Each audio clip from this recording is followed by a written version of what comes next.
Hello, traders. FX Pip Collector here. Today is Thursday, May 16th, and I'm going to be analyzing the Aussie US dollar, starting on the monthly, working my way down to the 1 hour time frame for the full top down analysis.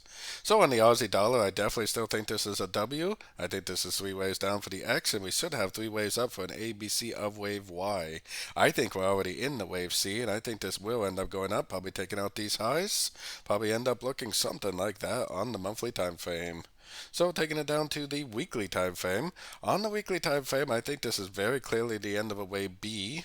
I think that would make this right here a wave 1. That would make this a big ABC of 2. I definitely think this wave 2 is over, that we are already in an uptrend for what I think is going to be a wave 3 of this big wave C of wave Y. So keeping all that in mind, let's take it right down to the 4 hour or the daily time frame. On the daily time frame, I mean, we do definitely have five waves up, but most of the other dollar pairs actually look like they have a lot of upside potential still.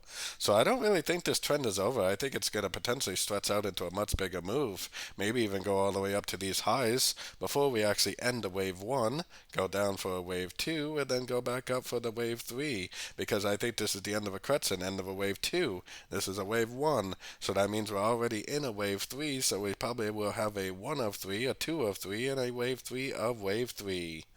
So taking it down to the 4 hour time frames. On the 4 hour time frame, I do think there's a very good likelihood that this move down is just the beginning of another crescent. I would like to see a nice three-way pullback before I'm actually prepared to go long for the continuation of the uptrend. I think this is the wave 1, this is the wave 2, and this is all just subdivisions of a wave 3, just like I was saying, probably a wave 3 of wave 1 on the higher time frames.